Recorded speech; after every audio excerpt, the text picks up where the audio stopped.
Hey, can I admit something to you? What happened? I know we was at the Kevin Hart show at. Hey, that's one. He's stupid. I know we was at like the Palm Beach Improv seeing Kevin Hart last night, but I gotta admit, after I got my bill, he stopped getting funny. Well, you also have to tell the audience that you went with somebody. Oh yeah, I went with the love of my life. I admit that. But one thing I'm gonna say about women. Boy, oh boy. Why must y'all like to try shit when it's my time? Yeah, the lobster look real good, huh? When I'm paying. Yo, first of all, improv need to stop it with that menu. Oh, we're giving out one night stand with Kevin Hart. Would you like to try it, sir? Yeah. I looked her dead in the face. I'm like, excuse me. That was crazy. That definitely was a little too crazy. But yeah, man, it was cool. I think I saw like the raw version of like his performance. I think that's dope. I was just fascinated by the fact that I'm looking at Kevin Hart in like a 50-foot radius because this nigga performs on freaking stadiums and we just literally damn near arms reach from the dude. So I think that was dope. He's short as fuck though. I ain't gonna lie to you. I'm not gonna speak on that. I ain't gonna lie. He's That's my short brother. As fuck. You almost got to see him. Yeah, that's crazy. But yeah, man, we're back. Happy New Year! If you happen to click on this,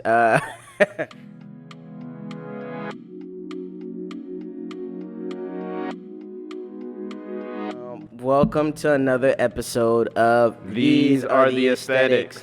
I go by the name of Cheech, aka not my bitch, not my problem, aka the hood journalist, aka New Year, same me. Real niggas don't change, we evolve, man. Y'all know what it is. What's up, Gary? Man. How you feeling today? Man, I'm feeling good, man. I go by the name of Gary, aka In Gary We Trust, aka My Money Is My Money. I'm gonna leave it at that. That goes for everybody. My money is my money. By the way, he's not talking to me. I don't know who he's talking to. Talking to a lot of people. Oh, man. Technically, he said stop pocket watching. That's it. Oh, man. Shit, man. So what you been going through, man? Your life is completely like turned into like the 180 of mine. So what was your life like this last week? Not much happened, man. I was working the last day of the year and the first day of the year, so I didn't really go out and see all the to the festivities and shit like that. To be honest, there wasn't a lot going on. It didn't feel like a new year. I barely heard any, fireworks and shit like that. And when I got off of work, I just went to sleep. That's pretty much it. I didn't do much. But I do feel the a difference in the energy outside. I feel like everybody hustling, everybody trying to do it right this time. So yeah. What's crazy is that me being like me not going out for New Year's Eve, I experienced a lot more. I don't know how the hell that happened. So on New Year's Eve, like I was at my girl house just chilling, and the neighborhood that we're in, and not saying it's a bad neighborhood, but it's filled with minorities. that's the politically correct way to say it. We not in the hood, but it's a lot of minorities. All I'm gonna say is, yo, Spanish people, y'all give it up on New Year's Eve, dog. I heard gunshots, fireworks, dogs barking, dominoes getting slammed on the table. I heard it all on that night. Yeah, man. But get into like more of my week, man. One thing I would say is, yo, time is fucking flying, bro.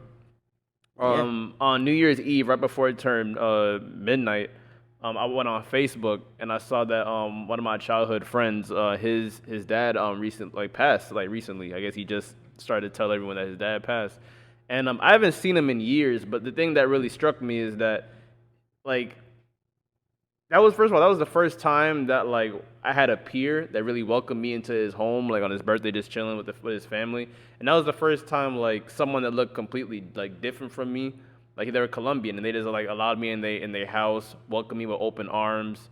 And his dad even taught me how to properly like use a fork and knife that I still fundamentally still use today.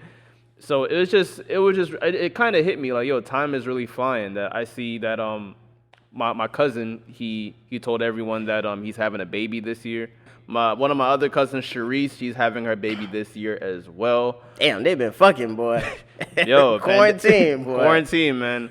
And someone. Oh yeah, shouts out to the homie Tim. I think you know Tim. Yeah, Tim. Shout out to Tim. Tim's having a baby, and I'm like, yo, it's really crazy how like the rollout was dope. I see the pictures. I'm like, shout out to Tim. Shout out to Tim. I told him congrats. He's like, oh, I can't wait to lace the little man up with some J's and shit. And I'm like, hey, yo, be careful, cause his feet gonna grow fast. I tell you that. But it really just struck me that like, yo, time is really flying. Like with my cousin Sharice, I remember how we would just be chilling right after middle school. My cousin, we grew up together. I literally seen this nigga experience everything. And with Tim, we would just casually just chilling last year, going to the shoe events and shit. But like, yo, life is really hitting everyone quickly. So when is yours coming? To be continued. First of all, we need to worry about you. Nah, I'm good, man. I'm not having no sex. I'm good. I'm not having no sex. I've been celibate for the last few Protected weeks. sex. Gotcha. Nah, I'm not even on that, man. Gotcha. I don't even like sex no more. I don't even know how to spell sex. Gotcha. How you spell sex? REDDIT. You stupid. You giving away the plug. Giving away the plug. Oh, bleep it. Nah, it's all good. Kanye already fucked that up. Oh, yeah, but what I will say is, yeah, like you mentioned earlier, we kind of linked up last night. We went to the Kevin Hart show. Mm-hmm. That shit was dope. I don't know. I think it was like one of my first times seeing a comedian work on material live. Like, you know, he went 50 minutes straight and then he paused the show and he went over some of the materials and bounced some ideas with the crowd. Like, I really like the shit that he does. That's what people do with their team. Like, there's a joke, for sure, Crazy Horse joke, that he was debating whether or not he's going to make a special. That one is going to be hilarious. If it makes it, but I don't think he is gonna. I don't think it's gonna make it because of the sensitive time that we live in, and you know the consensus of what people think about mental health and how sensitive that is to talk about. But yeah, man, it was a dope experience. Besides, you know, everything being a little expensive in there was a vibe. It was a vibe. First of all, I want to tell everyone that, yes, me and Cheech do hang out outside of the podcast. Yeah, we don't just link up and just come record this shit and leave. I definitely want to tell you, like, last night was probably one of the very few times I just wanted to smack the shit out of you. What the fuck? What did I do? Yeah, you hit me with the lowest blow ever, so when the bills came... Oh.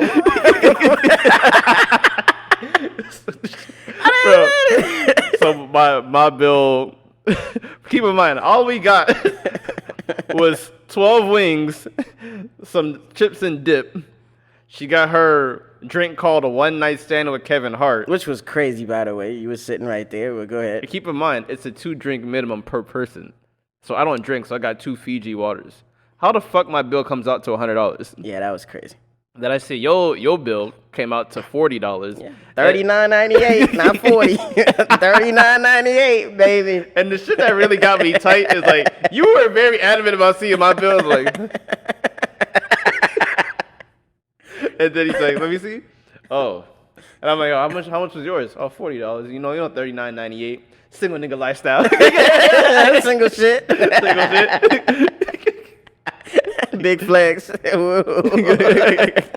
But real talk, bro, man. with the Kevin Hart show, I really fucked with it because the fact is that he was giving us raw material. The fact that we're watching Kevin Hart perform and like he literally performs in front of football arenas. Mm-hmm. And on top of that, he talked about some shit he never talks about. Like he was talking about like Black Lives Matter. He's not really used to talking about really more sensitive topics. Mm-hmm. So he really stepped out of his element. So I really appreciate Kevin Hart for coming to Palm Beach for sure.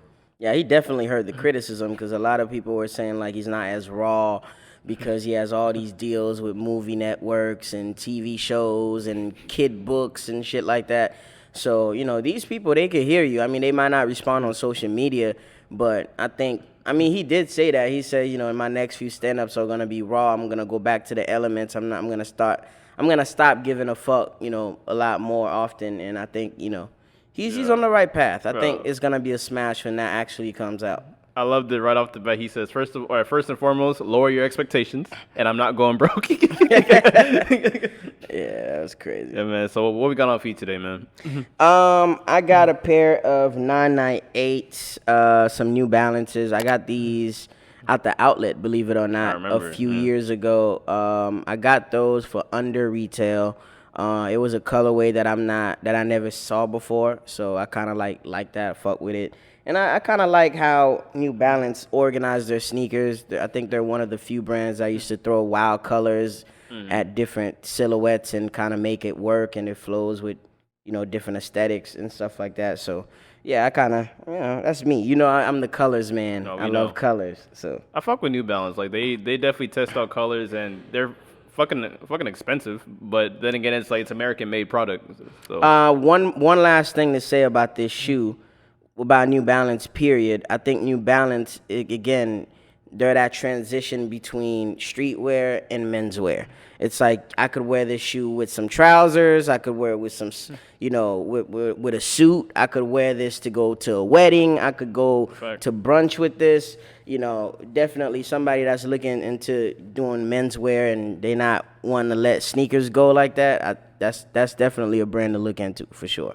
For sure, man. But I'm on some 2016 Kanye shit. I got on my Adidas Ultra Boost 4.0, aka Cheech's favorite sneaker. Favorite sneaker of all time, possibly, yes. I got on the 4.0 version, the white with the black bottom. You really can't go wrong with this shoe, man. This is like one of the most comfortable sneakers. I like the 1.0 is like the best Ultra Boost. The 2 and the 3 was like kind of the 4.0 they definitely got it right with like the pattern. But the 1.0 is usually the one you should go to. Prices are fucking up on them. I didn't even realize it. But yeah, really dope shoe. If you could get them, get them. I definitely recommend it. Get into the fire cap segment. Obviously, this segment is about like the upcoming shit that you guys are probably not hip to, quote unquote.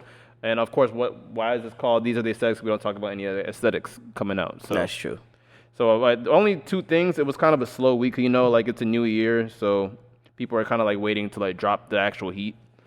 First thing that come out, the Court Purple 13s are coming out this year. I don't know, have you seen what they look like? I have. I mean, I have new colorway. I have Bread 13s. The only other 13s I care about is the He Got Games. As long as I secure those, at some point this year or whenever I get the chance, I'm straight. Like 13s don't move me like that. I hear you. I wasn't. Usually I'm like, oh, it's a new colorway on a retro sneaker. Who gives a fuck? But I'm not really too mad about this one because it kind of looks like a PE sneaker, kind of like a Mike Bibby-esque like player exclusive. But like, is it worth $250? Probably not. If I catch it at the outlets, then like, yeah, I'll scoop them. But besides that, I don't know if you're aware of like the Cactus Plant hoodies, the Born Again, the one that says "Ye must be born again," the classic hoodie that really broke out Cactus Plant flea market. If you guys haven't seen it, there's countless celebrities have been wearing it. Obviously, Pharrell, which is a big advocate for Cactus Plant. Cudi, even Drake was caught wearing it. I don't know if he wore it as like a diss to Kanye at one point, but like Andre 3000 wore it. A lot of people have been seeing it. It's a very classic hoodie. The reason why it's kind of important that the fact that the brand restocked the hoodie, because at one point, especially the brown color, they were going for like around $1,000. Sure. But yeah, so hopefully I didn't pick it up because it's a hoodie. I'm not gonna wear hoodies, and I realized that a long time ago that I'm not. No matter how many like heavy wear I'm gonna buy, I'm gonna wear it for like a week. I feel that. Yeah, you should. Do you anticipate on getting it? Or? If I am able to get them, I'll get them because I do plan on traveling a lot more this year. Last year I got a taste of it, and I'm not gonna stop. Yeah, I mean, if you plan on exploring different parts of the world and you want to buy shit to wear in different places. I would just get it if you can to just have that piece in your collection. I want the brown one for sure. You can definitely just wear that at a sneaker convention or something like that. Make something to make a statement. And then, you can just put it back in the stash. Cause we do live in Florida. So we get probably like 3 or 4 cool breezes a year. So it's really not worth it. The brand that could possibly get my money this year is definitely going to spring and summer. It's probably Eric Emanuel. Oh, I definitely got to get some shorts, bro. Yeah, for sure. I thought they were overhyped. I know. I saw some colorways that made me rethink the whole shit. And I think it goes with my bag. It's like keeping it simple and just you have one statement piece and the rest of the fit could be basic. And they got a store in Miami. We definitely got to hit that up. It's on the Design District. They actually have like stock. I can't promise that. Yeah, see? I can't promise that. All right, man. so get into like the headlines that's been going on throughout the week. So the first one, obviously, we got to start. Sadly, we got to start on a very awkwardly morbid note. The rapper Jay Stash. First of all, let me talk about Jay Stash a little bit. Yeah, because I'm not familiar with him. I just saw Florida rapper. So Jay Stash, he is a Broward native. He was born in Broward. He's Jamaican as well. Oh shit, rep your people, nigga. Might not rep this one. So Jay Stash, he was a Florida rapper. He was just naturally known for like being like the cool aesthetics guy, pretty much. He's a rapper, but like you would see him on Tumblr. You would always see him with like the most popping people in the industry. Like you've seen him with Virgil, Ian Connor. He has pictures of Murakami. He had a very like staple like necklace, the Murakami necklace that spins too. He was on the ASAP Mob. He was in Yeezy season 3, like when the Life of Pablo concert. He was actually wearing the clothes next to Thug and Yachty and everyone. That's crazy. He actually was signed to Rich the Kid's label at one point, and even down the line, he was seen even recently. He was with Spot'em Gotham, Trippie Redd. He was just always that dude who's like, what the fuck does he do? But like he was always just living life, basically. So what happened with this dude now is the headlines broke out that he actually killed his girlfriend, which is a mother of 3, and then killed himself. And to even make it more crazy, that he even killed his girlfriend allegedly in front of her kids. And it was I read my homie Jerry send it to me, and I'm like, yo, this is fucking crazy, because I remember watching his IG live last year, and he just seemed happy. He seemed like he found like a new form of happiness. Like he was just flexing his usual shit. And then someone said, yo, you still smoke weed? And he's like, nah, bro, I got this pound of weed right here. I don't even need it, because I just felt like he just bettered his life. But I'm explaining the story with that, saying that like, yo, you really don't know what motherfuckers is going through, bro. People really be fake happy on the gram. And who knows what, he just had some demons that I really wish that he would have fixed and went to therapy or tried to talk to somebody, but he took like the bozo way and like literally offed himself and his girlfriend. So what's your take on it? I hope that mental health gets, highlighted a lot more this year. But yeah, man, you really don't know what people are going through, and I don't know, man, people develop vices.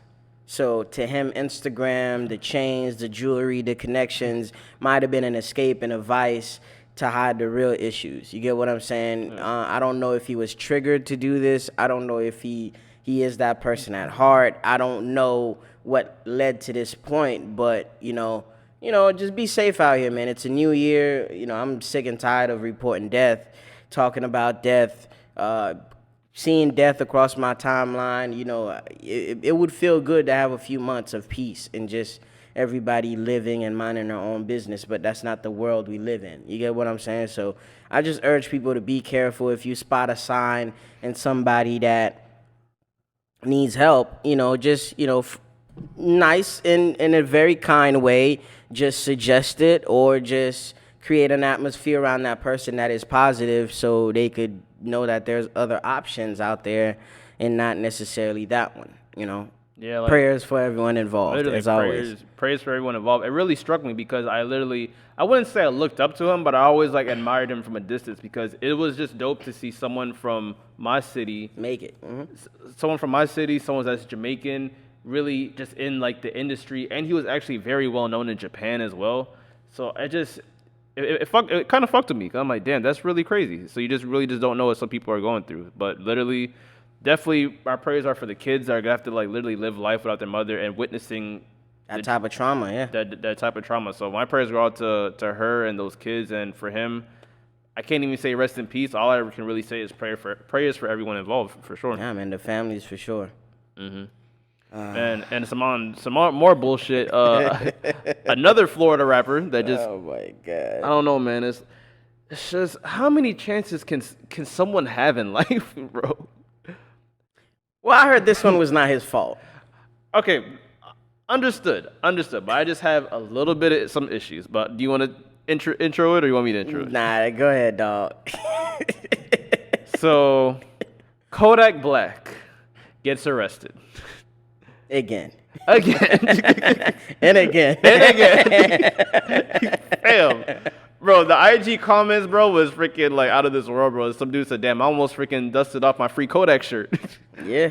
Dog, so Whoever his lawyer is, he Fam. deserve whatever he's getting paid. his lawyer definitely got to be Proctor for sure from Ghost from Power. But yeah, the Kodak Black allegedly he gets arrested. He gets bonded out very quickly, but he gets arrested for trespassing. Now, I always say this a bunch of times, like fam, when you in a certain status, definitely in your hood, you gotta stop doing the nigga shit, man. So I don't know. I think you have more information on it than I do. Well, apparently he went to go visit family in his old hood. And my thing is, Kodak, you have too much money to even be doing this. Like, if you're going to send gifts, salute. You feel me? You're not a regular nigga. And with all these rappers getting killed in their hoods and niggas beefing with them, you know better. I know you know better. I know niggas want to be the tough guy, saying this is my hood. I used to sell dope in this corner, and I fucked a few bitches in this house and that house. I get it. I get how you want to, fucking hang your nuts over everybody and say this is my shit. But at the same time, you got more to lose, and you rappers got to get into that mindset, like. Nothing moves and happens unless you do. Like, if you the breadwinner of this family, if anything happens to you, like, they have to start from zero again. You get what I'm saying? As the leader of the family, at least as the, financial leader of your family, you got to set a better example. You feel me? And you're a rapper. You currently beefing with somebody in your old crew. So you kind of you got to keep your head on a swivel. Like, there's people that don't like you, people that don't want to see black people win. So you're not only fighting your own people, Kodak, you are fighting the system that does not see you win. The thought is dope. You going to see your friends and family, but at this stage, fam, you probably live in a big ass mansion. Invite them over, bro. Mail gifts. Cash app the money. It's not worth it, bro. Your safety and the safety of other people that you hang with is not worth you trying to be the tough guy and you doing that dumbass shit. It's not worth it. Bro, did you hear his response on Instagram? He went on Instagram Live and say what happened. He said, "Oh, bro, I don't want people to say that I turned my back on the hood, this and that." Fam, if you're worried about people saying you turned your back on the hood, you need to be around different people. Because obviously the people should realize that, you are a different type of figure now. You can't be in the hood with us just chopping it up, shooting dice and shit. Or just parlaying. Like, I don't know if you saw like Lil Yachty's his vlogs. Lil Yachty pulled up on Kodak in Pompano, and he was just doing just regular shit, like with his homies, with the dunk cars, just chilling everywhere in the middle of a neighborhood. But I'm like, fam, don't you think that there's some police officers that watched you grow up and thinking that, like, oh, damn, that little nigga I used to arrest all the time got more money than me now? Let me make an example out of him. True. And, I mean, Kodak, that's a cop-out because you're not different from anybody else that could do a turkey drive. You could do a toy drive. You get what I'm saying? There's different ways. You could build a fucking playground in your neighborhood. There's different ways to give back to the kids. Create a scholarship fund. There's different ways to give back to your community. Your ass don't need, as much as you be getting arrested, you don't need to expose yourself to that type of negativity and those type of environments. And it's never Kodak. It's always his environment that gets him involved in some dumb shit. You have a crib in LA. What the fuck are you doing here besides chilling with family and going back home? Bro, and even with more shit, I had this convo and like my homie told me that I'm wrong for this, but I don't think I'm wrong. So you guys have to wake up and realize you're a different figure. Now, if we on Forest Hill, the homies is just chilling in a parking lot, smoking, drinking. To some cops, they're gonna be like, "Oh, that's just some niggas doing nigga shit. Let me continue my day." But I see Kodak Black doing it. Oh, okay. You think that's the headline? Yeah, you think you hot shit. You think you hot shit. Yeah. Even though it's just some regular niggas, we just kicking it. But technically, them niggas is breaking the law too. It's technically public intoxication. They can hit you with that. But the reason why your ass don't get locked up is because the police got better shit to worry about. I mean that, and also for all we know, police officers might get a bonus for bringing a big fish. Like, imagine the headlines you get for bringing in or arresting Kodak Black. And, even if they don't get a bonus or something in the office, their peers might regard him a certain way. Oh, shit, man, good job on that arrest. Like, he needed to go, this and that. Like, Dog. I don't know. Just take yourself out of certain situations. Bro, like, that's it. Even some police officers put that chip on their shoulder, like, damn, that's like a badge of honor. Bro, I arrested this celebrity. Like, we watched the show Atlanta, and he's like, bro, you know that nigga Gucci Man? I lock that nigga up. Yep. like fam, like, you just gotta like be careful of your surroundings, bro. You gotta move different. And I'm tired of like saying this to like a lot of rappers. I understand you love the hood. I saw Kodak Black in person on freaking in Wynwood giving out ice cream and shit. Even though that's dope, but it's like, fam, you just gotta be a little bit more aware of your surroundings. Yep. 1000%. Yeah, man. I've been seeing all week about the changes people are planning on making and shit like that, and all those ideas people have about the new year. A lot of women are saying, "Oh, this year is about me. I'm putting me first. I'm doing this and I'm doing that." And I'm like, fam, you gotta. The work has to start with you. Like, a lot of people just sign up for a lot of shit, think they're gonna do a lot of shit, but they don't have a point to start with. And my point to start with, and the number one thing that I want to start with for myself this year, is limiting the access to me. Anybody has to me. I don't care if it's family, friends, business partners, my job, my managers. I want to limit the access to me, to get to me emotionally, to get to me physically, all of that. Because what I learned last year is, dealing with just people, is people just love to get access to you, to use you for what you got. Nobody really give a fuck about you at the end of the day. People just want to get what you have. Yeah, for sure. And that's not fair. I mean, I get it, because, there's a popular quote that says, if you can't be used, you useless. But at the same time, nobody want to feel abused. You get what I'm saying? Like, there's been instances where women would text me at 8 o'clock in the morning. Let me get a ride here. Let me get a ride there. Fam, I'm not your boyfriend. As much as I want to do you a favor here and there, but at the same time, like, I don't owe you shit. And half of the things you're asking me, Ma, do you know that it comes with dick? But you're not going to think like that because you need a favor and I'm a nice guy. You think it's cool to just ask me. My manager. Can you bring my dresser upstairs? Fam, I'm not Superman. My job is another example. I give you 5 days out of my week. What more do you want from me? There's only 7 days in a week. I got to sleep. I got to see my family. I got friends. And I got a social life. What else do you want me to sacrifice? I can't give you my soul. I'm sorry. You get what I'm saying? Because I have a life outside of here. With friends, I cannot be calling you every day. We don't have to talk every day. I cannot go to all the parties that you, Reese, I love you to death, but I cannot go to all the parties and the flyers that you send me. Should we still gonna see you at every Taco Tuesday? I stopped going.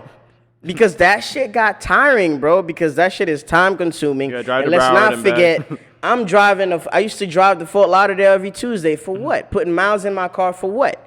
Giving my car's problems for who to fix. So yeah, man, I gotta focus on me, and staying my ass home has been saving me a lot of money. So really? Yeah, I'm just gonna do that. And any fun that I really want, it could find its way to the cribs. I really don't have to trip about that. Is there anything you want to work on for you? First off, before I talk about me, I'm really happy and hope you stay on this journey on like letting people earn your time. Because this is some one bullshit saying Cheech always say, "Oh, I'm just going to go there, show face." Niggas don't care about your face. Niggas, stay your ass home. They don't got to see your face everywhere. That's some shit niggas say when they want to go be some hoes. Like, you don't go there and show face. Nigga, you're not doing a walkthrough, bro. Fam. But one thing that I want to work on this year is to let people know my worth, for sure. Okay. Literally, I feel like whatever I bring to the table is very useful. And okay, Black Queen. All right. Oh, that's funny.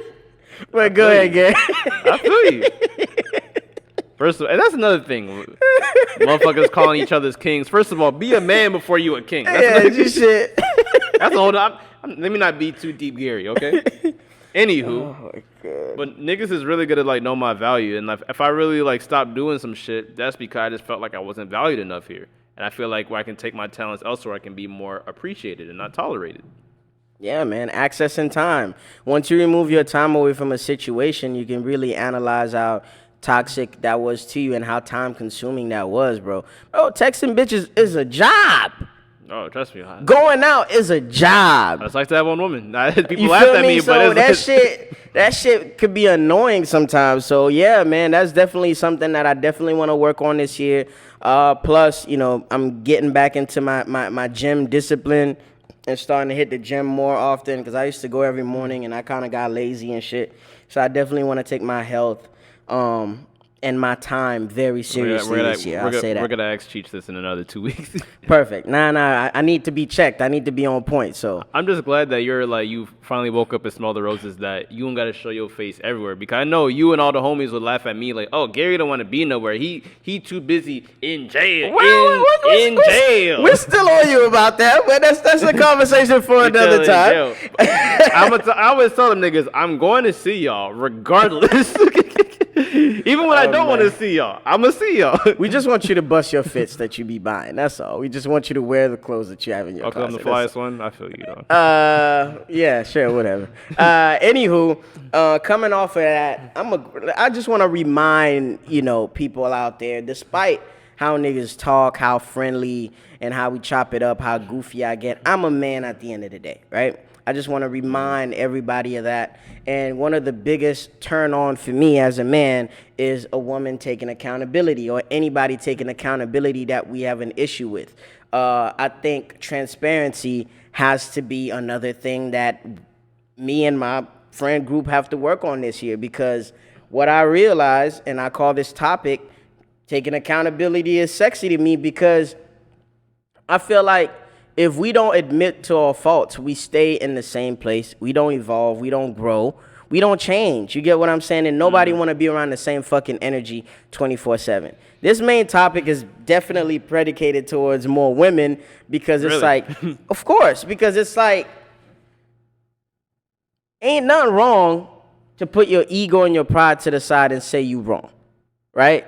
Mm-hmm. And me and you, we both know some people hate taking accountability for their bullshit. And this year, ladies, I'm looking at the camera, we have to work on that. Some of the ways that women have apologized to me without apologizing are, you know, they start cooking. You know, they get on their shit, they cook one of your favorite meals. I don't really care for that, because it's like, all right, fam, I'm still tight about what you did. That's one. Another good one that women like to use is they like to dress sexy around you. Ooh, let me just wear this mesh dress and he's going to forget how I try to stab him in the neck. Like, let me just do that. You feel me? That's not going to work this year. Saying, oh, I was just joking. Why you being so sensitive? Now, you triggering me, and it's not going to work. You feel me? And another thing is, you feel me, head is not going to count. I'm not going to be super mad and you're going to drop some neck and I'm going to be like, whoa! I understand that you fucked up. You said fuck my mother? Oh, that happened. Don't you worry about it. And the last one, man, is just like, oh, it's not that deep. That's definitely my trigger right here. Don't ever tell me shit is not that deep. You don't know what's deep to me. It could be shallow to you. It could be oceans deep for me. You know, let's hear each other out. Let's be transparent. And I think that's how we're going to move forward. You get what I'm saying? Like, and I feel like that's why men friendships work better, because we hold each other accountable. We call each other out on the bullshit. How many times do I call you out on your bullshit? How many times do you call me out on my bullshit? And guess what? We walk away respecting each other, because we know this is only going to last for as long as we want this to last. And I kind of want that energy to be dispersed in the universe so everybody could be on the same page, so we can all live in perfect harmony. How do you feel about that, Gary? Oh, I feel 100 on it, because to me, I feel like I'm the most accountable person from anyone I step in front of. That's just me. That's just me. As far as like on the bullshit, like I'll be like, all right, I'll probably just like fuck out of here. But on some real shit, I'm probably the most accountable person, because even if I do say that like I fucked up on something, people forget that part because they're not used to people saying that, oh, I fucked up. People just naturally, because they're not used to like that type of reaction. But as far as accountability, like even that's how me and my girlfriend, we get along like very well, because even women in general, you guys have accountability issues. What I love about my woman is accountability issues. Any issues? Yeah, a whole bunch. What I say is, why me and my girl work out well is because even if I do call her some shit at 1 o'clock, she's gonna take accountability of it at 6 o'clock. It's still the same day. I wish it would be in a 5-minute radius, but it happens in the same day. Compromise. Because, like, I think Joe Budden said it best is that some women just don't have the, I'm sorry bone. That's crazy. It's okay, but, like, I just naturally, like, learned to deal with it. I feel that. Yeah, man. And another thing, man, I kind of want to urge you to do this year, and I'm still going to do it no matter what because I've been doing this shit, is I want people out there, man, have some respect for yourself. Pay the few extra bucks for convenience. This is, okay, cool. A lot of people always talk shit when I post the pictures or the videos of me getting my feet done. Fam, I'm 25. I'm not going to be on my bed clipping my own toenail and fuck my shit up. I'm not going to do that. I'm going to pay $25 as a responsible adult or $30 or $40, wherever it's at, for however much, and get my shit done. You get what I'm saying? The movies, we are too old to be going to some basic-ass movie theaters. I think that's why you get mad at me about. Oh, Gary, you don't want to do IMAX. So, like, bro, it's the same fucking shit. Why do I have to need a subwoofer in my fucking ear all day? We got to start enjoying the movie and just updating the environment in which we watch things and we enjoy things. Niggas call me bougie, but I get it. I mean, another thing, the car washes. I get Gary on that all the time. Fam, we are in our mid-20s. We cannot be riding around with dirty cars. Okay. We can't. Gary takes, every 6 months he wants to get a car wash, which is crazy to me because that nigga, your hot ass be everywhere during the day doing different shit. You feel me? I just can't have my homies roll up on me with some dirty ass whip. We gonna cut that out. Fellas, we gotta do better. And another thing, like, shopping has to be different. I urge everyone to shop online. Learn, to go to the store and get help from a personal shopper to get what you want. There are certain aesthetics as a young man you need in the arsenal so you're not a basic ass nigga out here. You get what I'm saying? And another thing, I want to call out something. This is the big one. Mm-hmm. Black people, black men and women especially, start going to the dealership for your issues. I know they're gonna try to rape you. I know they're gonna give you more problems than you walked in with, but guess what? I would rather them deal with the issues with my warranty than give fucking my Jamaican uncle or fucking this Chico nigga that I don't know my whip for 3 days that's gonna probably put in the wrong part. I'm just saying. Like, I need my car today. So if I gotta go to Hyundai with my Hyundai truck to get it fixed, I'm gonna do that. That's what I do. Niggas clown me for it. They say I'm bougie because I actually go to the dealership with my issues. But that's just what it is. It is what it is. No, I definitely agree, for sure. Like, people forget that. I know you're paying an additional $200, but remember, you're waiting in AC. You have vending machines. You have good service. You have a bathroom. You have a bathroom. You get to drink a cup of coffee in the morning when you walk in. You get what I'm saying? And you don't have to leave your car there for a week. Gee, shit, a pit bull is not looking at you the whole time. And one thing I definitely want to add, too, as far as, like, paying extra for convenience, everybody, please listen. I don't give a fuck if you're in town for a day, 2 days, a week, 3 hours. Get a fucking rental car. Yep. Just because I'm the only person you know in Florida doesn't mean I'm going to take time off work. Ooh, I like that one. To drive your ass around like I'm a freaking bus. Fam, If you're here for a day, get a $60 rental. Yep. Get a $60 rental. Use Uber Eats. This is not my job to bring you food at work. There's a whole bunch of things that I feel like men should just, or women for that, just young people should be hip to. You get what I'm saying? Like, start drinking better water. Fam, like that $2 shit at Walmart is not cutting it. Can we retire Zephyr Hills, please? Yeah, that's crazy. Dasani and Zephyr Hills gotta go in 2021. Spend the extra $2. 2022. Just use the extra $2 to get a quality water bottle. Not even $2, 50 cents. Yeah, so yeah, man. I just want the health. Go get checked. How did I forget? Go get checked. T has I understand. Like, black people, I understand. And my Hispanics, I know Vicks have done wonders for you guys in the past. But we're at the age where we have to be a little bit more health conscious. You get what I'm saying? Just brewing some tea. Fam, you've been coughing phlegm for 3 months. Please check that out. And bro, my dad is the worst at that. My dad could be dying. He won't go to the hospital. Tea. Pays for that insurance every month, but won't go to the fucking hospital. He'd rather go buy his own medicine because he know better than the nigga that went to school for 20 years.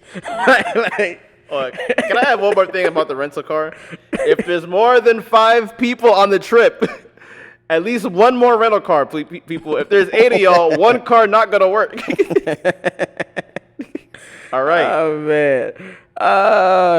Speaking about my dad, recently my mom has been calling me about, just talking to me about just life. You never ever feel like when your parents approach you with some shit, you're like, oh my God. Like when you just be chilling and your mom walks in your room, or you just get a call out of nowhere and say, so-and-so son is doing this. What are you doing? Or just like, I feel like you should be doing this and doing that. But, me and my parents and I have been having like some solid and raw and unfiltered conversations, which I'm happy about. Mm-hmm. But, it gets to a point where you kind of feel like they're projecting their expectations on you a lot. And then you start asking them some questions, right? Bro, I couldn't be in your shoes, bro. Because if I was in your shoes and my parents had anything to say, well, how about you could have sent me to America with more money? Since we want to go what we could be doing. So, sometimes they speak and they don't have the realism factor in what they're saying. Oh, for sure. They just think people just exist. People don't have to pay bills. You don't have a life to upkeep. Like, parents really don't think you need a social life. They just think you should just wake up, go to school, go to church, and come back home and die. And a wife comes in a vending machine. Yeah, like a vending machine, like you're supposed to get that. So my mom's been asking me about relationships and, who I'm seeing, who I'm talking to. And, I was trying to pick her brain a little bit and asking her how she did it. And she was like, well, it was a different time. Your dad approached me and, it was easier to date back then because, money was not a big thing. And, we had fun. We could have fun. We had experiences and we went places and this and that. I'm like, why do you think I'm not doing the same thing? Like, why do you think I need to be shacked up at a certain age? And I was just picking their brains, and it's like, I realized, like, our parents just have a whole bunch of advice, but it's like the timestamp on the advice it doesn't align right. It's like, you can't give me advice on the lifestyle that you would live if you were in my shoes when you were raised in the 80s. It's not relevant today. Yes, I'm going to take the foundation of what you're saying, but it's always like funny picking at your parents' brain because they don't think like in this day and age. Like, they're more so old school. At least our parents are. Like, have you ever sat down and try to have a real conversation with your parents? How does that typically go for you? Because I'm struggling with mine because I don't think they live in reality. I have real conversations with my mother. I learned a long time ago, my dad I love my dad to death. Everyone knows that. I'm very appreciative of my dad, but my dad is just not there for me emotionally, mentally, because my dad doesn't know how to naturally communicate because he didn't grow up with great communication. Mm-hmm. Because unlike me, my dad was born with his dad still in Jamaica and his mom already in America.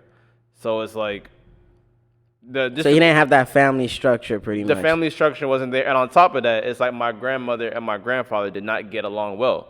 Okay. So it's just naturally he didn't even know how to really like love people until he met my mother. And my dad still has family issues because my family love to get together damn near every week. And my dad's like, how come y'all got to see each other every week? Like, fam, you still complaining about this 25 years later?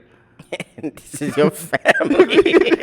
Fam, this is your family. Like, I do get it. The family could be a little annoying at times, especially the youngest part of the family, the little kids running around your crib and shit. And knowing your dad personally, I'm going to come to the rescue of your dad. Your dad wants to be on some chill shit. He wants to vibe out. play, wash his car, watch his little movies, hang out. Bro. At his age, I don't blame him. He wants a peaceful household, and he deserve it, goddammit. I understand, but my dad comes from an era where it's like expressing your emotions is like weak. Yeah, it looks down upon, for sure. It looks down upon. And the thing is, I know when my dad is depressed. Like, he says, oh, I'm fine. I'm not depressed, Dad. You've been on the couch for a week. It's just like speaking about emotions just doesn't resonate with him. And when my dad is scared, he talks louder. He just doesn't know how to fully express his emotions. So when it comes to asking for, like, advice, I ask my mother, and I have a shitload of uncles I can get advice to. Like, shouts out to my Uncle Chris, my Uncle Benji, and my Uncle Mark. Mm-hmm. All three are, like, pretty established in what they're doing, so I can always have the right person to call any chance I get, which I'm very thankful for. But I think my biggest gripe, man, to end this with my parents is, like, what I be trying to, like, instill in them and try to make them realize is, like, you guys are blessed. You guys have healthy kids. You know how many people, have a kid that is mentally not there or physically not there, that the whole lifespan of the kid is a bill. You get what I'm saying? You don't have any kids in jail. You don't have any kids in gangs. You don't have anybody selling weight. You don't have anybody in and out of jail. You don't have anybody that raped someone. You get what I'm saying? I'm not out here trashing our family's name. That in itself is an accomplishment. Bro, I think that you actually just gave me a different perspective. I think that's the reason why my dad doesn't give me advice. Not just the fact that he doesn't know how to, if he wanted to, but the thing is the fact that I'm not arrested. I don't have kids. I don't cost him any money. I don't ask him for money. He just naturally feels like, oh, he good. He good because he's not doing half of the shit that I used to be doing. You get what I'm saying? So I get it, because if him growing up, he used to ask his dad for money, he get cussed out. So you not asking him for bread, he like, all right, oh, I did something right. He's alive. He's independent, thank God. Shit. But the last topic I have on our list is the curious case of Antonio Brown. If you were alive this week, you're a fan of football, you were watching TV, or you were on Twitter, AB was trending for just from the perspective being that AB. We saw from just being AB. He left the game mid-game and walked off the field. Took his clothes off and just disappeared. No one knew what happened. Nobody understood what was happening in the moment. The media obviously jumped on the bandwagon and started trashing him. And to make matters worse, after the game, Bruce Arians, who's the head coach of the Bucs, said, oh, he's no longer a Buck, which was wild to me because he's not the owner of the franchise. I don't know why he spoke out on AB like that. No meeting was held after the game. It was not enough time, from the game to the press conference for people to really understand what was happening, and nobody heard the other side, but everybody had an opinion. I got some takes from the whole scenario, from the whole shindig of what went down. I'll let you go first, because I definitely got a lot of shit to say. Go ahead. I understand. So, so AB, he basically mid-game, I understand the Bucks were down pretty bad, and he just took off his gear. Even, like, his teammate was, like, trying to talk to him to say, like, yo, bro, don't do this. I saw Mike Evans on the sidelines. Fam, chill, relax. Please. He's begging him, like, yo, please don't be yourself right now. And AB was AB. So, what I got from it is that, I was trying my best not to react and post on social media, tweet or nothing, because who knows what just happened. Maybe he's checked his phone and some shit really happened that he just had to leave. He had an emergency of some sort. Mm-hmm. So now my judgment gets a little bit stronger, because after, like, when the next day happens, even people that are really close to AB is like, bro, like, I don't know why he did that. And it's to a point where, like, now people are trying to speculate, is it mental? Is there something physically going on? But one thing that kind of really hurts is that the fact is that, like, AB has always been somewhat of a loose cannon. Mm-hmm. So as of now, since we don't, like, hear anything of, like, if he's anything going wrong with him, people are just looking at the bad things. Like, at this point, from this standpoint, we don't know what's really wrong with him. It kind of looked like it's damn near a slap in the face of Tom Brady. Like, fam, Brady really, like, kind of, like, took a risk on you to try to get you back on your career, and you honestly got them a championship. we're aware of what AB does. AB was probably like the best wide receiver. Like what? He got more numbers still than he was everybody. like, yeah, he was considered the best wide receiver in like 2016, 2017, and even like people that are close to him, they said like since the fact that we don't know what's wrong with him, and AB was always like devoted to football, even though with all the shenanigans, all the headlines, he always took football serious. He never quit. He was known for quitting on people, but he never quit on himself. And that specific moment, it looked like he did quit on himself. So I just want to know like what's really wrong. I just don't know. All right, so the curious case of AB. So I kind of made a list of possible situations and I just was throwing ideas at the wall, right? Pretty much to understand what was happening. Number one, which you kind of highlighted, was he could have had an emergency. Like this is a man with kids. Anything could have happened, or just with a family. Like something could have happened where he had to leave the game, and shit happens. Emergencies happens. People die. People get injured, and he could have left the game for that. In the manner in which he exited, I could clearly see that it was not that. So we're gonna kind of terminate that one. Number two, I feel like Antonio Brown don't get a lot of passes in people's minds and just in their hearts because of the amount of dumb shit he's done in the last few years. You know, even started with when he went to the Raiders and what he did to get out of that situation, joined the Patriots, had that whole debacle with the woman and the landlord, you know, all the time getting sued and shit, all the shenanigans. The headlines were just more than the accomplishments on the field. They got to a point where it's like people's judgments got a little bit clouded with just the skill set. People were more so looking at the media to portray like a version of him. And one thing that maybe kind of like made me think like maybe he's maybe a little bit off, like as a black man dyeing his mustache. That was a wild era. I remember that. That was crazy. And another thing that I noticed is that the media don't give a fuck about, you know, the mental health of athletes. They claim they do, but they really don't. They don't. And that's why I feel like last week we did a good job talking about Naomi Osaka and Biles for taking that stance on the Olympics or just competing, period, and saying like, yo, like, I don't appreciate, you know, all this media coverage or every camera on my fucking face every day trying to talk to me, pick out my brain. Like, I still got to focus on my craft. You get what I'm saying? That could be distracting. I definitely noticed that because nobody knows shit and everybody has so much to say about Antonio Brown and how he carries himself in his business. Another thing is I feel like these are athletes. These are multimillionaires. These are adults that are playing a game. And I feel like the only way that the coaches can really regulate these people and check their ego is to not give them playing time. I don't think Antonio Brown needs the money. I don't think he's playing for the money. I feel like he's playing for his legacy at this point. Yeah. And it already looks bad that he's going from team to team and he's making himself a target because a lot of people could come up with the fact that, hey, you know, maybe you're difficult to work with. Maybe you don't want to, you know, work with a organization. You get what I'm saying? Like, you don't respect your teammates because obviously you walked off, you know, mid-game at a game live. You get what I'm saying? So that could definitely be said. But I definitely feel like there's a report that came out and said, he was, this many touchdowns away from getting a bonus. You know, this many yards away from getting a bonus for hitting certain quotas. And the fact that the media is speculating that the coach benched him and he couldn't go in the game and do what he got to do. Yeah, I was actually about to say that that could be one thing, is that the fact is that there could be a disconnect between AB and the coach, because the coaching says, staff. He's definitely off the team. Like, I don't think you have the right to do that, sir. The owner, unless you said, I'm getting word from the owner that he's off the team, but that or the coaches may not have liked him, or just was because everybody knew AB is only over there because Tom Brady just asked for a favor. You get what I'm saying? Whatever Tom Brady wants, he's gonna get. He's gonna get because he's the golden child over there. So.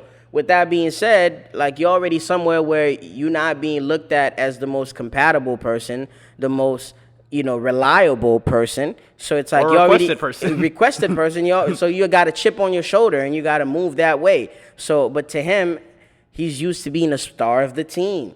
He knows his value, like we talked about earlier. So it's like, I'm AB. Like, stop trying to act like I didn't get a catch during the Super Bowl and help y'all win. Like, you get what I'm saying? Like, he's more so popping his shit. But we've seen that with athletes. Cristiano Ronaldo went from Real Madrid to another team because guess what? It's not even about the money. You're not gonna talk to me a certain way because, fam, I got 5 golden balls. Like, you can't just talk to me any type of way. Because a lot of these athletes are getting more money than the coaches. It's a fact. So imagine you popping your shit to me, and I'm like, fam, I'm the only reason why we winning. So tone it down a little bit. Another thing that I noticed is the disrespect that he was getting. He was unhappy. He said he felt like he didn't fit in. You know, there's different reports coming out saying like he's not the most embraced person over there. The team doesn't see him as a leader, as a role model, and that could fuck with you as a man. You get what I'm saying? You know who you are and you know what you bring to the table. When it's not being valued, you could feel some type of way. Another thing I have is they said that they were trying to get him in the game and he was injured. That's another thing that's being speculated.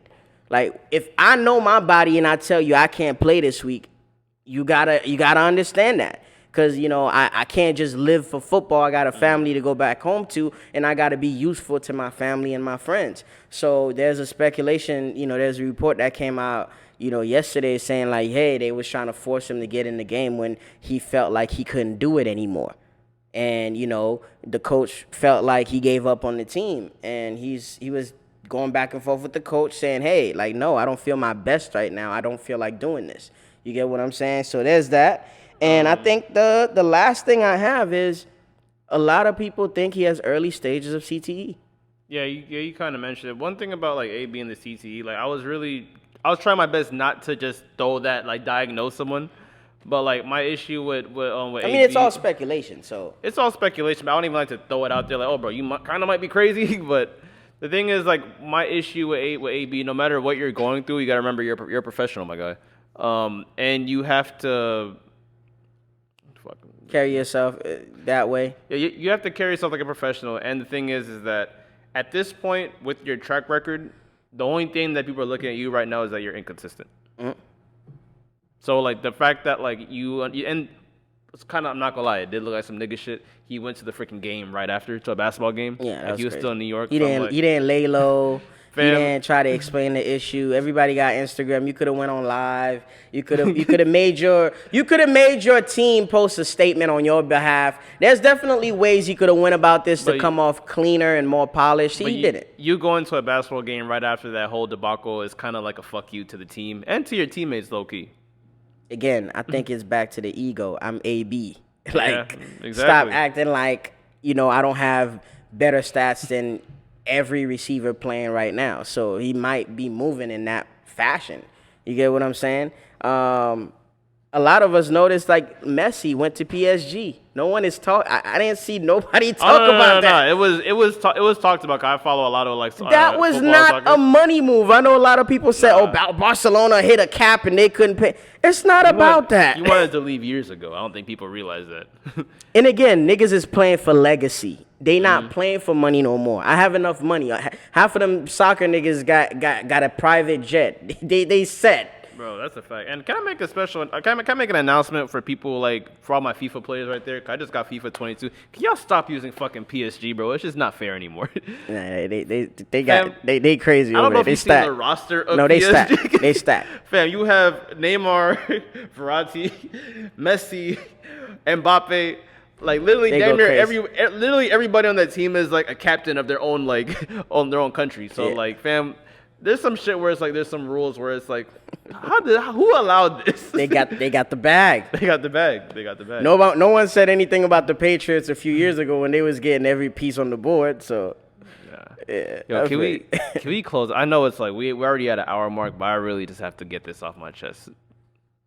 The nigga shit, the nigga tree of the Fresh and Fit podcast. Yes. I'm sorry, X, that we're going over, bro, but I can't let a week go by without mentioning this shit. Nah, we could briefly discuss it a little bit. All right, so I want to talk about it real quick. Asian Doll walks out of the Fresh and Fit podcast.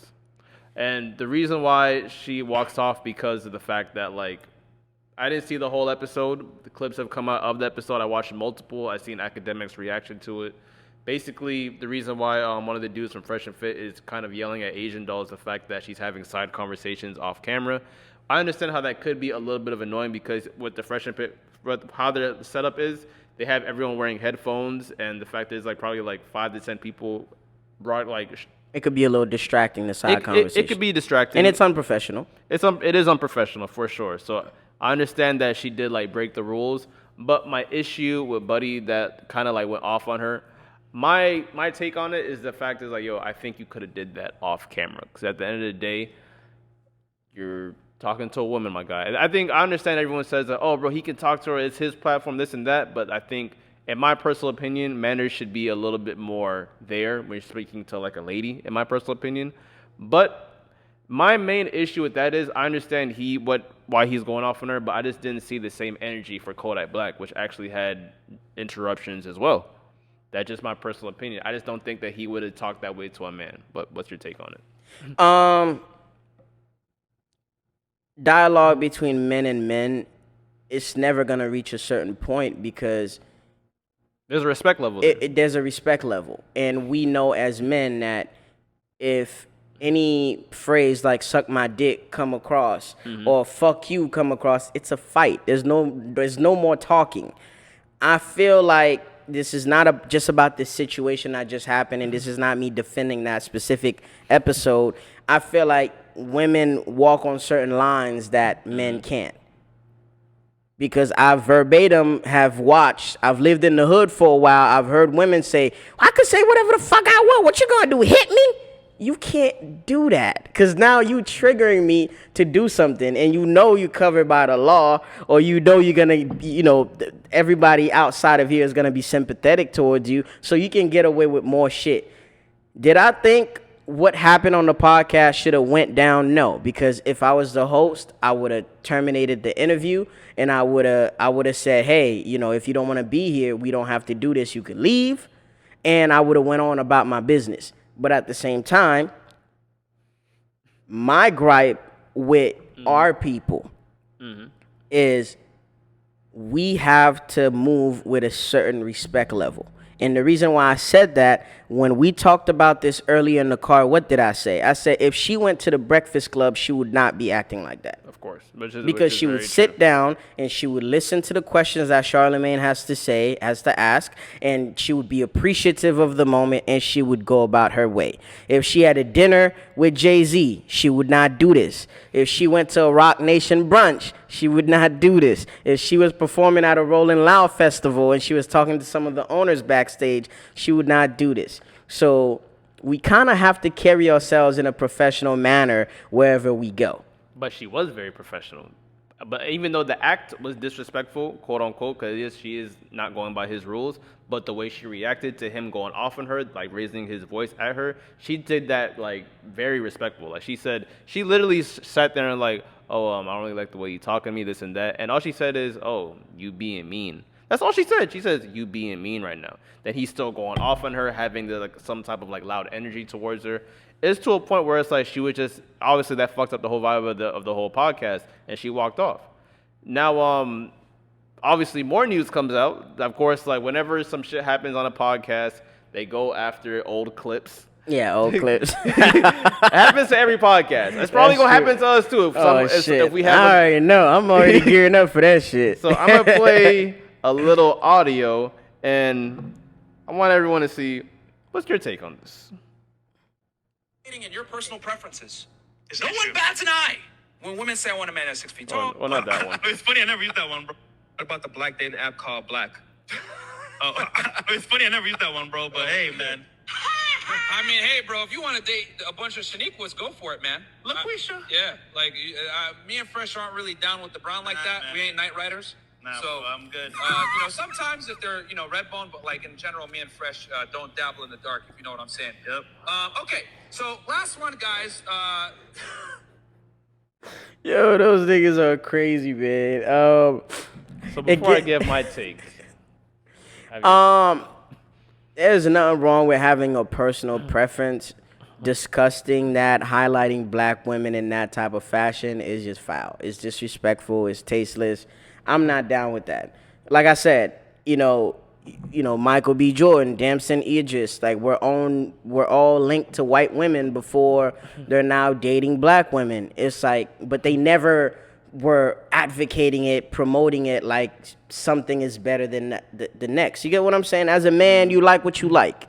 You get what I'm saying? If that creates a conversation around your inner circle, you address it then and there, but it's not your job to be flexing. Now you flexing a skin tone, and now that's a race war. It's not even needed.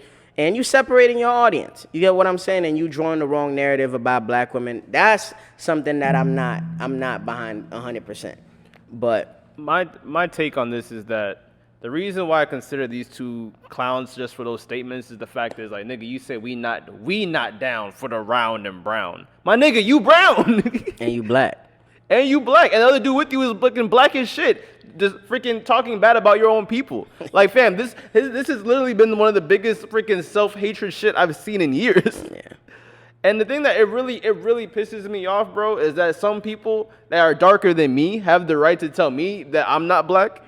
Meanwhile, I have a black woman. I've been raised around black women, and I respect. My mom's black. My dad's black. And keep in mind, there be some niggas that don't even be having a black woman telling me I'm not black. So this shit really struck a chord with me, fam. Yeah, that was wild. I mean, the way they went about it was wild. I blame both. I blame both of them. I blame them for tolerating that and sitting there and, and obviously breaking the rules. And I blame him for the way he handled the situation. I think he should have just asked them to leave politely, or he should have ended the episode. And I know how frustrating it could be as a host dealing with people like that, because we've had guests on the show that the vibe wasn't there, or just the flow of the conversation was not going the way we intended to. But thank God for editing, and thank God for just us knowing how to deal with people. We just handle that with care, man. I think there just needs to be professionalism on both sides. And at the end of the day. And to even all the people are saying, oh, bro, so black women can just say, oh, black men ain't shit, this and that. First of all, fam, I keep the same energy for everyone. If anyone knows me, I say, yo, you can have a preference. We've seen The Weeknd only with white women. We've seen The Rock only with white women. It's okay. As long as you can date whoever the fuck you want, you can have a preference, but do not bash another race. I love specifically black women, but you're not gonna hear me calling white women ashy white devils. True. It's like, fam, let's just all it's just a professional thing. And I understand that yes, she did break the rules. I want everyone to have mutual respect for each other. Keep the same energy for everyone, and that goes for both parties. True. I mean, I feel that. But yeah, man, prayers for everyone involved. Prayers for everyone involved. I hope they rectify this, they address this, or they get educated if that, if in case that they might want that, because a lot of people don't know. They're not well aware of our culture, and they like to speak on it. And yeah, man, there's a lot of niggas with a mic in their face that don't deserve a mic in their face. So it's just weird hearing this shit from niggas with a voice. Niggas with a voice, but people bashing their own culture. It's sickening to me. Yeah, so, man, self-hate. Self-hate, man. Self-hate. It's just sad, bro. But that's been the episode. It's been a little bit longer episode. We had a lot to say this week because a lot of shit happened this week. Yeah, that's true. Man, so what do you go by, man? I go by the name of Cheech, a.k.a. the Hood Journalist, a.k.a. I will be back next week. Stupid, man. I go by the name of Gary, a.k.a. In Gary We Trust, a.k.a. My money is still my money, and I want it now. a.k.a. Get rid of self-hate, man. Do your research. Be respectful to everyone, and keep the same energy at all times. Yeah, man. Be kind to one another. We'll see y'all next week. Same time, same place. And we are These Are The Aesthetics.